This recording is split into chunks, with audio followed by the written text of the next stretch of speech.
तो प्यारे बच्चों, आज हम करने वाले हैं डेनियल सेल के बारे में पूरी डिटेल। देखिए, डेनियल सेल का दूसरा नाम है गैल्वेनिक सेल। ठीक है। अब जो गैल्वेनिक था उसने इस सेल को बनाया था, और इस सेल में होता क्या क्या है वो हम आज समझेंगे। बहुत अच्छे तरीके से इसे हम समझने वाले हैं। तो सबसे पहले आप एक चीज़ देखिए कि जो ये गैल्वेनिक सेल है, इसके अंदर दो कंटेनर होंगे। ठीक है। कंटेनर, एक कंटेनर होगा जिसके अंदर हाफ ऑक्सीडेशन रिएक्शन होगी और दूसरा कंटेनर होगा जिसमें हाफ रिडक्शन रिएक्शन होगी। इन दोनों कंटेनर के अंदर आपको इलेक्ट्रोलाइट लेना है और दो रॉड लेनी है। जो रॉड होगी उसको हम इलेक्ट्रोड बोलेंगे। यहाँ पे जो इलेक्ट्रोड है, जैसे इसका हमने जिंक इलेक्ट्रोड लिया जो कि सॉलिड फॉर्म में है, तो इसके अंदर हम लेंगे कॉपर इलेक्ट्रोड। अब कॉपर का इलेक्ट्रोड होगा वो डिप्ड होगा कॉपर सल्फेट इलेक्ट्रोलाइट के अंदर, जो कि डिसोशिएट हो जाएगा Cu+2 और SO4-2 आयंस के अंदर। ठीक है। यहाँ जो जिंक है इसके अंदर लेंगे हम जिंक सल्फेट, यानी कि ZnSO4, जो टूट जाएगा Zn+2 और SO4 2 नेगेटिव में। इन दोनों को हम क्या करेंगे, एक वायर के थ्रू कनेक्ट कर देंगे। यहाँ से कंडक्टिंग वायर होगा और कंडक्टिंग वायर के बीच में हम एक लगाएंगे करंट की जो डायरेक्शन मेजर करता है उसे क्या बोलते हैं, एमीटर। ठीक है। तो जिस तरफ भी करंट की डायरेक्शन होगी उस तरफ ये फ्लो कर जाएगा। राइट। अब मुझे एक बात बताओ कि यहाँ पे तुमने ये सारा सिस्टम देखा, इसमें जो करंट है वो मेजर कौन करेगा, एमीटर मेजर करेगा। लेकिन करंट फ्लो कैसे होगा, करंट फ्लो होता है इलेक्ट्रॉन के अपोजिट डायरेक्शन में चलने से। अब ये सारा प्रोसेस होता कैसे है, और या फिर ये इलेक्ट्रॉन इधर से उधर जाता क्यों है, because of their electrode potential difference, जो हमने पीछे एसआरपी के बारे में पढ़ा था। जैसे जिंक और कॉपर है, उनके बीच में इलेक्ट्रोड पोटेंशियल का डिफरेंस होता है, जिसकी वजह से ये पॉसिबल हो पाता है। तो इसे हम देखते हैं और अच्छे से समझते हैं। देखिए, होता क्या है कि जो हमारा जिंक है, ठीक है, जिंक ऑक्सीडाइज हो जाएगा और Zn टूट जाएगा Zn+2 के अंदर।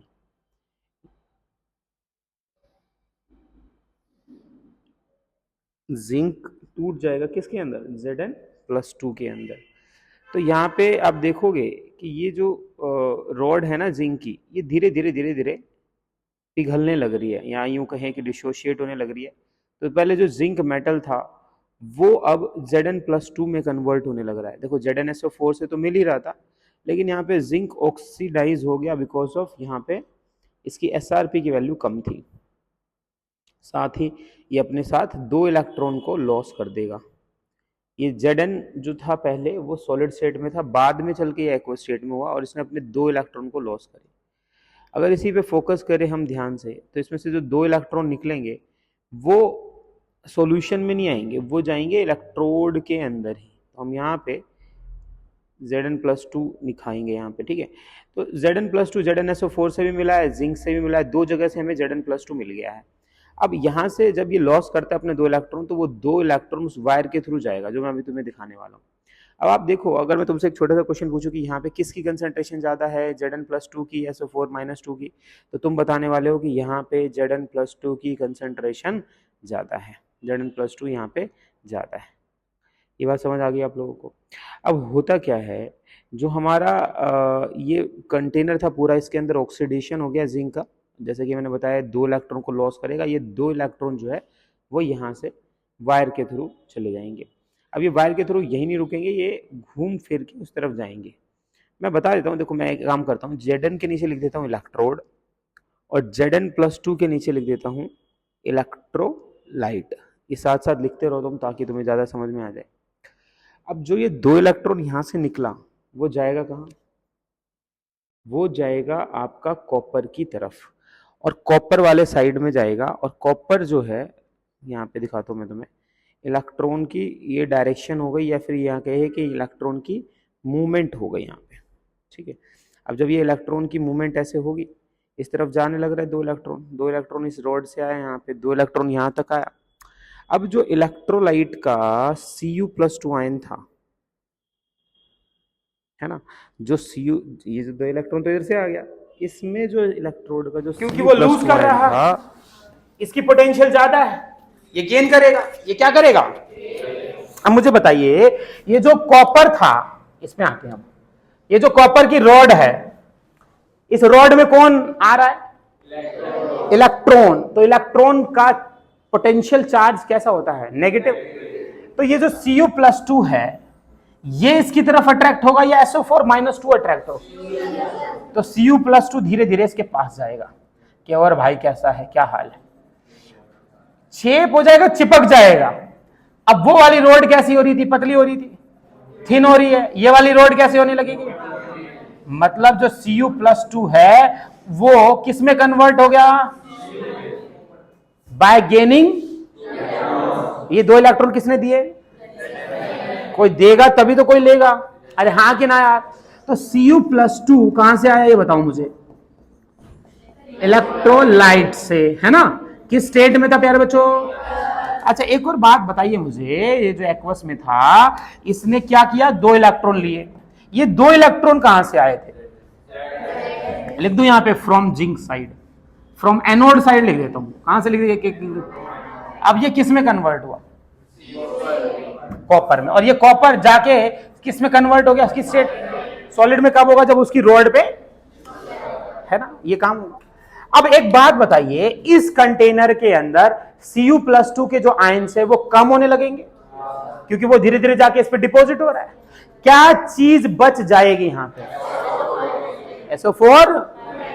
अच्छा, इधर इस वाले कंटेनर के अंदर, यहां पे ऐसे लिख दूं, यहां पे मैं, इस वाले कंटेनर के अंदर SO4-2 की मात्रा ज्यादा है एज कंपेयर टू किससे? Cu+2, क्योंकि Cu+2 कंज्यूम हो रहा है, खत्म हो रहा है। अरे हाँ कि ना यार? अच्छा यहां पे देखो, इलेक्ट्रॉन गेन किया है तो मतलब क्या हुआ है? बोलना। और रिडक्शन होगा तो कौन सा टर्मिनल बनाऊं इसे मैं? Cathode, bye gaining the 2 electrons. Okay, इस वाले केस में, ये वाला जो है, इस वाले में कौन ज्यादा हो रहा है? Zn+2 यहां पे ज्यादा हो रहा है। किसके कंपेयर में? तो चार्ज इनबैलेंस हो गए, न्यूट्रल रहना चाहिए था।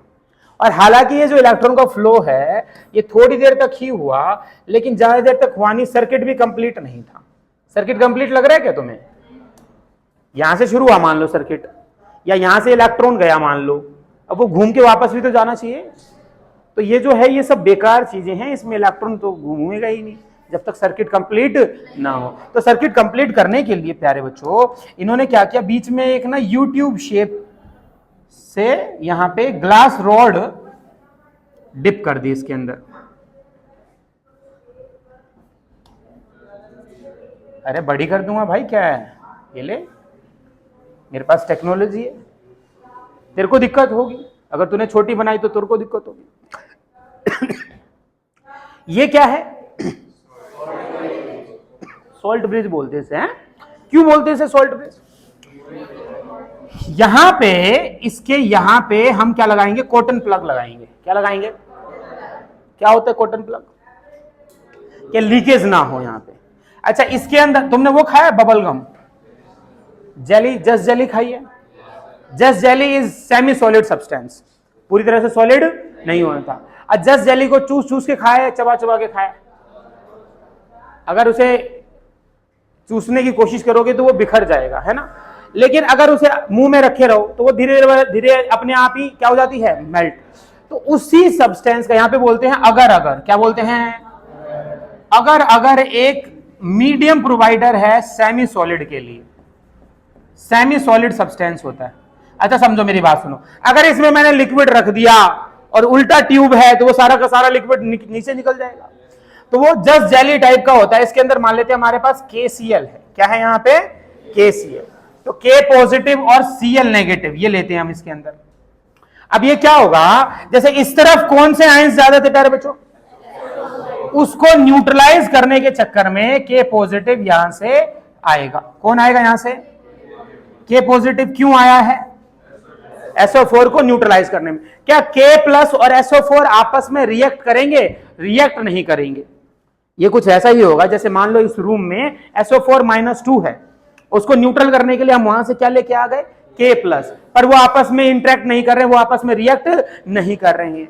तो ऐसे ही रिएक्ट नहीं करेंगे, बस ये हो गया कि पूरे कंटेनर में वो न्यूट्रल होगा। अगर रिएक्ट करेगा तो प्रेसिपिटेट बन जाएगा, अच्छा इधर देखो, इधर कौन है? अरे इधर ज्यादा कौन है? Zn+2 को न्यूट्रलाइज कौन करेगा? तो मान लो एक Zn+2 ज्यादा हुआ तो 2 Cl आ जाएंगे, क्योंकि एक Zn पे 2 प्लस चार्ज है, तो 2 Cl आके उसे न्यूट्रलाइज कर देंगे। पर Zn और Cl आपस में रिएक्ट, ऐसे ही इधर K और SO4 आपस में रिएक्ट, तो रिएक्ट आपस में कौन नहीं करता है? ये जो सॉल्ट ब्रिज में होता है। अच्छा यहां पे हमने ये जो लिया है, ये अगर में लिया, अगर क्या कर रहा है? Semi salt. अगर लिक्विड लेता तो सारा का सारा K और सारा का सारा Cl उधर एकदम से ही चला जाएगा, जितनी रिक्वायरमेंट होगी उतना वो जाता रहेगा। जैसे जस्ट जेली को अगर तुम मुंह में अपने रखे रहो तो उसका टेस्ट धीरे धीरे आता रहता है, तो तुम्हारा जो जीभ है, जो तुम्हारी गाल है, वो उसे बोलते हैं कि अब टेस्ट खत्म हो गया, अब टेस्ट भेज, तो वो टेस्ट भेज देता है। वो बात अलग है, तुम अगर उसे दांतों से चबा लोगे तो फिर वो तुरंत ही बिखर जाएगा, कोई दिक्कत वाली बात नहीं। पर यहाँ पे ऐसा नहीं है, जितनी रिक्वायरमेंट होगी उतना जाता रहेगा। यहाँ पे हमने कॉटन प्लग लगा दिया या कुछ भी ऐसा लगा देंगे ताकि ये सारा का सारा इसमें से फॉल आउट ना हो जाए, ठीक है? और ये सिलसिला चलता रहेगा। आप समझिए, बहुत इंटरेस्टिंग बात है बेटा। इलेक्ट्रॉन यहां से निकला, इलेक्ट्रॉन कैसा चार्ज है? नेगेटिव या पॉजिटिव? अगर इलेक्ट्रॉन की डायरेक्शन ये है ना? अरे हाँ कि ना यार? तो वापस इस डायरेक्शन में क्या ट्रेवल होगा? करंट। इलेक्ट्रॉन यहां से निकला निकला निकला निकला, और इधर से, इधर देखो, इधर से कौन फ्लो हो रहा है? Cl negative. इलेक्ट्रॉन इधर से आया और इलेक्ट्रॉन इधर चला गया, ऐसे होता है ना, नेगेटिव टर्मिनल। और देखो पॉजिटिव इधर से जा रहा है, अरे आई जो होता है वो पॉजिटिव होता है ना, आई इधर से गया और यहां से घूम के फिर इस तरफ आ जाएगा पॉजिटिव। तो सर्किट कंप्लीट हो गया या इनकम्प्लीट हो गया? अच्छा एक बात बताओ, सर्किट के बाहर, इस सेल के बाहर कौन कंडक्टिविटी के लिए रिस्पॉन्सिबल है? इलेक्ट्रॉन या आयंस? बाहर वायर में कौन ट्रेवल कर रहा है? ऐसे बताओ मुझे, वायर और इलेक्ट्रोड में कौन रिस्पॉन्सिबल है? इलेक्ट्रॉन। सॉल्ट ब्रिज और कंटेनर के अंदर कौन रिस्पॉन्सिबल है? समझ में आई बात? कौन सी रोड थिक हो जाएगी? कॉपर वाला। कौन सी रोड थिन हो जाएगी? जिंक वाला। कौन सा रोड कैथोड की तरह एक्ट करेगा? मोटा वाला। अच्छा, और मोटा किसका है? और पतला वाला कैसा रोड एक्ट करेगा? है ना? मोटा पतला नहीं बताना बेटा, ये एनोड है। ये तो वही बात हो गई। अब तुम समझदार हो, क्या ये समझ आ गया आप लोगों को? अरे हाँ कि ना? क्या मैं इसमें सब कुछ लिखवाऊं या तुम्हें सब कुछ समझ आ गया? लिखवाना पड़ेगा। लिखो फटाफट से, जल्दी करो। गैल्वेनिक सेल और डैनियल सेल, गैल्वेनिक सेल और डैनियल सेल लिखेंगे। It has two half cell, each having a weaker. It have two half cell, each having a weaker, each having a weaker, containing a metal strip, containing a metal strip या rod कुछ भी लिख लेना, that dips in the aqueous salt solution, that dips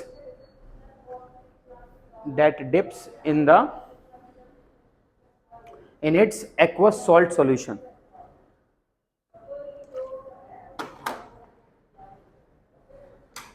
next line लिखेंगे, the metal strips या metal rod कुछ भी लिख सकते हो, are called, the metal strips और rod are called electrodes and are connected by conducting wires, and are connected by connecting wires, and are connected by connecting wires.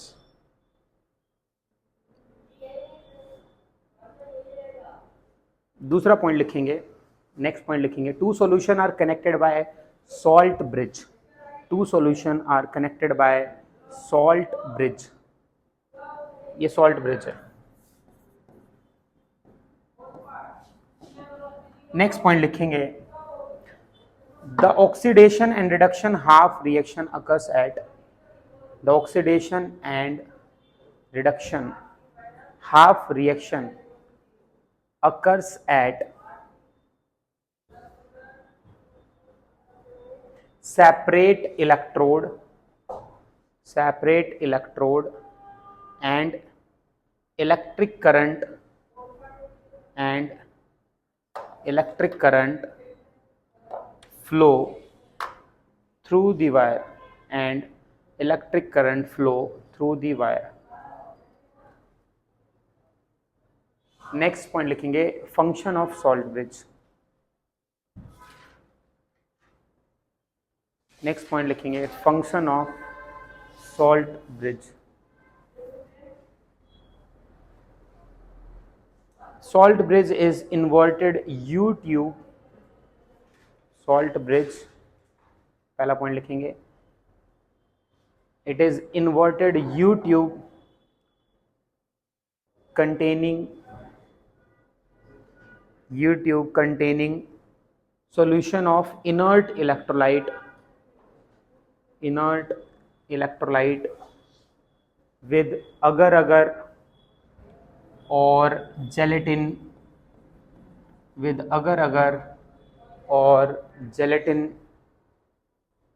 to convert into semi-solid form.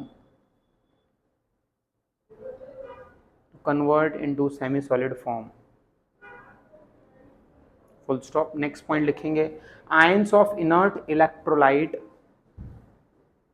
Full stop. Next point लिखेंगे ions of inert electrolyte. Ions of inert electrolyte do not involve in any chemical change. Ions of inert electrolyte do not involve in any chemical change.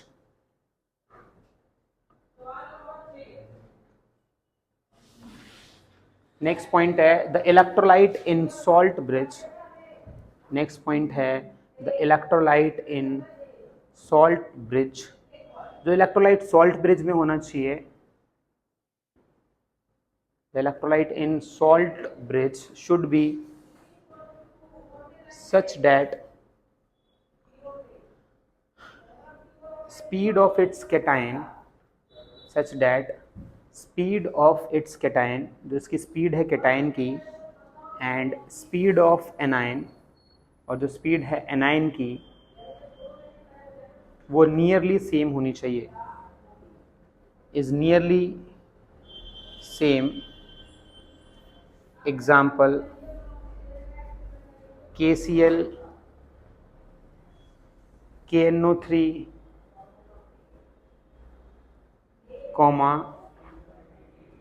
NH4NO3. Full stop. Next line लिखेंगे if Ag plus Hg+2 Pb+2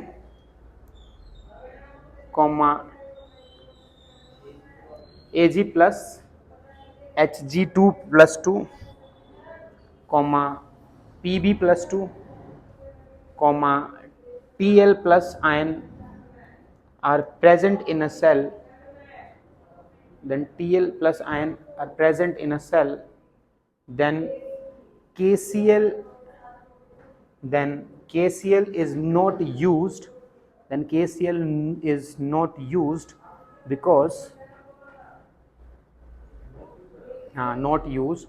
Because there can be formation of precipitate. अगर देखो Ag हुआ तो AgCl बन जाएगा, Hg2 हुआ तो Hg2Cl बन जाएगा, Pb हुआ तो PbCl2 बन गया, और Tl हुआ तो TlCl बन जाएगा. कह रहे बच्चों बोर्ड पे ध्यान दीजिए, इधर ध्यान दो. मैंने यहाँ पे Cl नेगेटिव यूज, सुन लो एक बार, एक सेकेंड. यहाँ पे मैंने यहाँ पे Cl नेगेटिव यूज किया है. अब ये Cl नेगेटिव यहाँ जाएगा तो जिंक Cl नेगेटिव से रिएक्ट करना चाहिए था, बट वो रिएक्ट कब करेगा, जब कौन कौन से आयंस होंगे, Ag, Hg2, Pb+2 और Tl. तो there is a formation of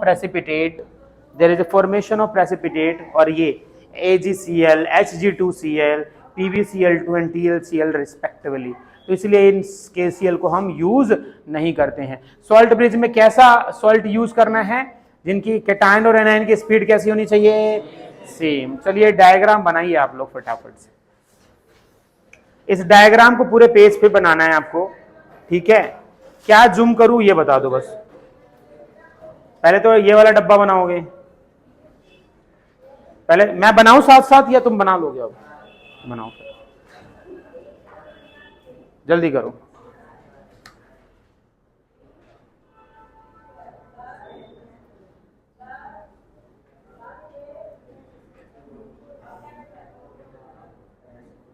done हो गया?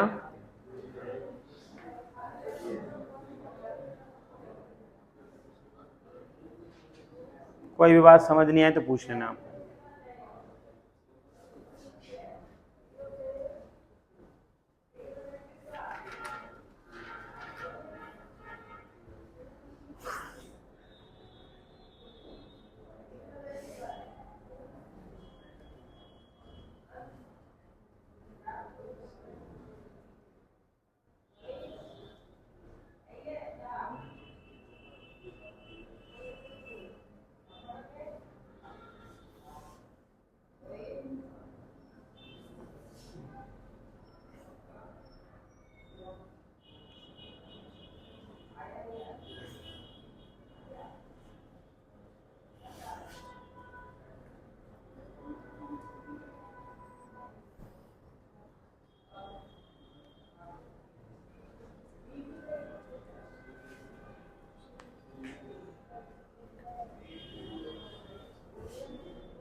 Cu+2, 2 electron from anode,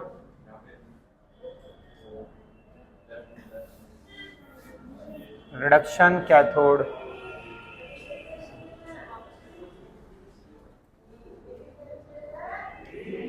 यहाँ का होगी डिटेलिंग।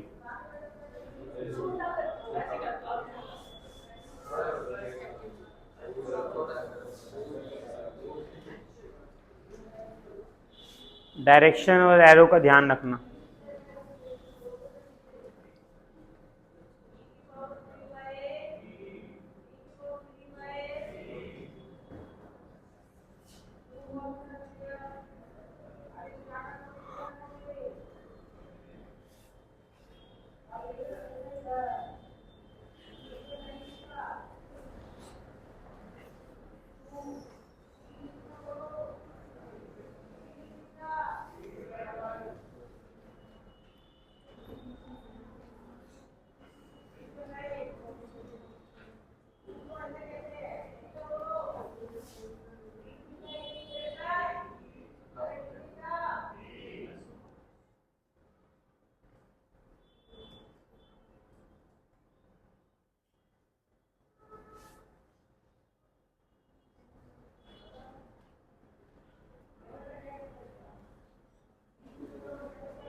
डन हो गया?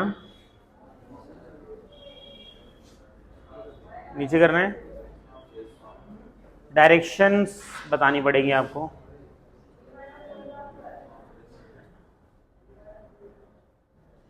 जल्दी करिए।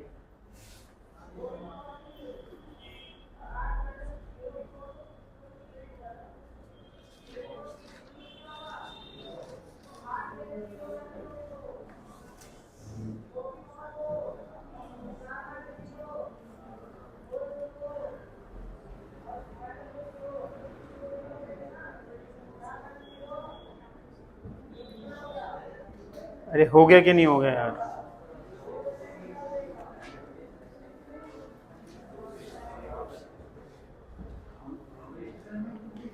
डन है। चलिए मुझे एक दो तीन चीजें बताइए आप लोग। डायरेक्शन क्या है? एक तो मुझे बताओ कि एनोड कौन था? जिंक इलेक्ट्रोड, ऐसे लिखना है, क्वेश्चन आएगा। कैथोड कौन था? कॉपर इलेक्ट्रोड, ठीक है। अच्छा, इलेक्ट्रॉन की डायरेक्शन क्या होती है?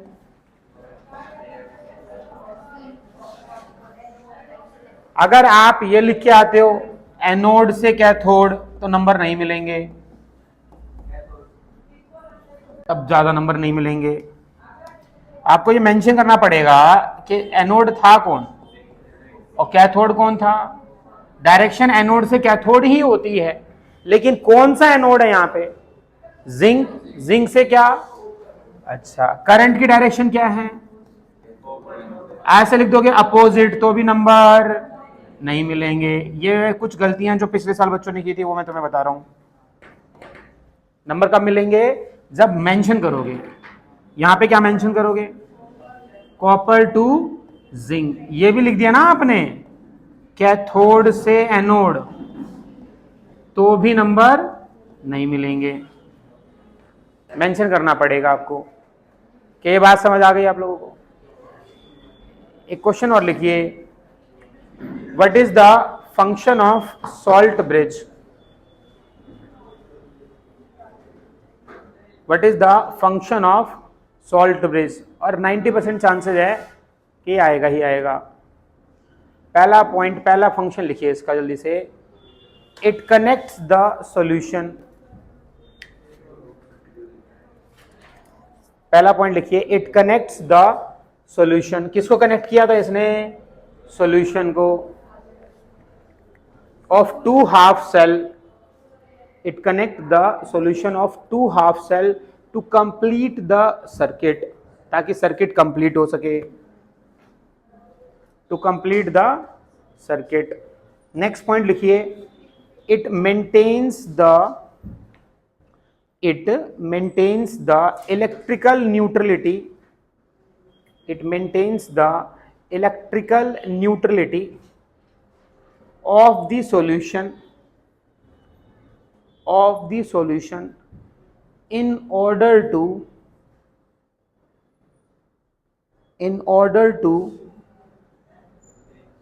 give continuous flow और generation of electron, continuous flow और generation of current लिखना, continuous flow of और generation of current, full stop।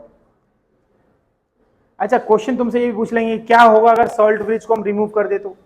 मान लो मैं यहां से सॉल्ट ब्रिज हटा दूं यहां से, तो क्या होगा?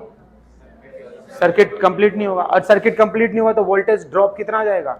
0। लिखेंगे if salt bridge is removed, then if salt bridge is removed, then voltage drop to 0। अच्छा, एक काम और करता है सॉल्ट ब्रिज। जैसे इधर क्या ज्यादा हो गया था? SO4, इधर क्या ज्यादा हो गया था? जिसकी वजह से इलेक्ट्रॉन का ट्रांसफर रुक जाता है। लिखेंगे it prevents the liquid junction potential. It prevents the liquid junction potential. Liquid junction potential से ऐसे समझना कि यहाँ पे आयंस की बात हो रही है। आयंस कहाँ पे ज्यादा हो गए थे? It prevents the liquid junction potential, full stop, the potential difference which arise between the two solution, the potential difference which arise between two solution when they brought in contact with each other, when they brought in contact with each other। तो हमने क्या क्या पढ़ा आज? ये बात तो याद रहेगी ना, SOP, SRP, इन सब का मीनिंग्स याद रहेगा। कल सभी कुछ कनेक्ट करके हम आगे क्वेश्चंस करेंगे, तो आप लोग ध्यान रखना इन सभी बातों का। आज के लिए इतना ही, अपना बहुत ख्याल रखो।